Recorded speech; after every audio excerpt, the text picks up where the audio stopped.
श्री कृष्ण हमेशा मनुष्य को यह सिखाते हैं कि जीवन में कुछ बातें ऐसी होती है जिन्हें जितना अधिक छुपाकर रखा जाए उतना ही वे फलदायी होती है। जैसे बीज को मिट्टी के अंदर रखा जाता है तभी वह पेड़ बनता है, उसी प्रकार हर पवित्र, सूक्ष्म और महत्वपूर्ण बात को गोपनीय रखना ही उसकी शक्ति को बढ़ाता है। सबसे पहली बात श्री कृष्ण यह बताते हैं कि मनुष्य की भक्ति और साधना हमेशा निजी होती है। आपकी प्रार्थना, आपका जप, आपका ध्यान, यह सब ईश्वर के साथ आपका व्यक्तिगत संवाद है। अगर कोई मनुष्य अपनी साधना का दिखावा करता है, दूसरों को बताकर स्वयं की महिमा बढ़ाना चाहता है, तो उसका आध्यात्मिक फल कम हो जाता है। ईश्वर भाव देखते हैं, प्रदर्शन नहीं। दूसरी अहम बात दान और पुण्य की है। श्री कृष्ण कहते हैं कि दान तब ही सच्चा होता है जब वह हृदय से किया जाए, न कि नाम और शोहरत के लिए। समाज में बहुत से लोग अपनी भलाई को ढोल नगाड़ों के साथ बताते हैं, परंतु कृष्ण कहते हैं कि ऐसा पुण्य धीरे धीरे मिट जाता है। अगर आप किसी की मदद कर रहे हैं, किसी भूखे को भोजन दे रहे हैं, किसी पीड़ित का सहारा बन रहे हैं, तो उसे अपने हृदय और भगवान के बीच रहने दें। जितना कम बोलोगे उतना अधिक फल मिलेगा। जिस तरह एक दीपक बिना आवाज के अंधकार मिटा देता है, उसी तरह सच्चा पुण्य भी चुपचाप किया जाता है। तीसरी जरूरी गोपनीय बात है अपने जीवन के लक्ष्य।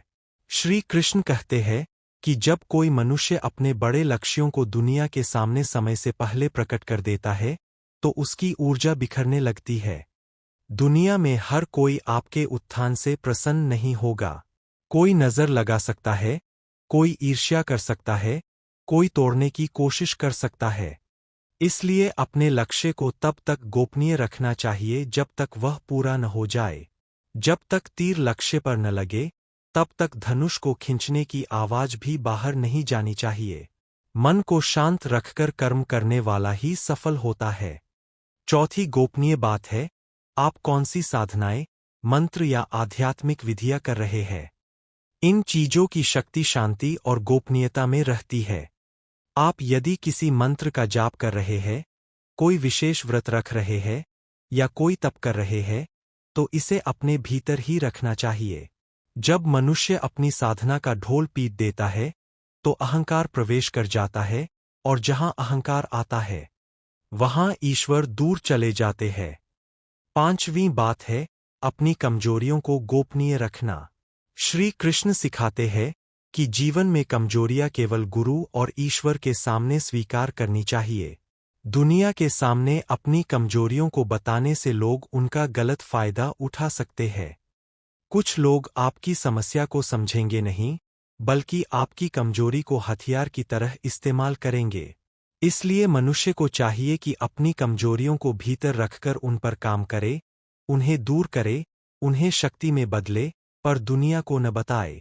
छठी गोपनीय बात है अपने परिवार से जुड़ी बातें।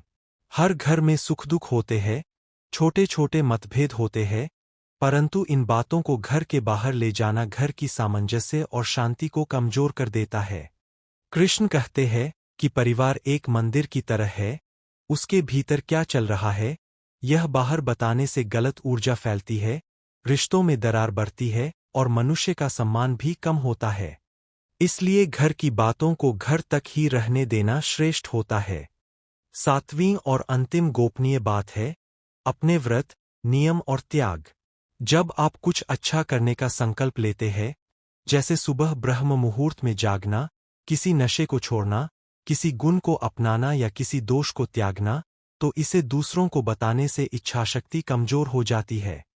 कृष्ण कहते हैं कि मनुष्य का स्विकास सबसे पवित्र यात्रा होती है, और इसे दूसरों की नज़र से दूर रखना ही मन को मजबूत करता है।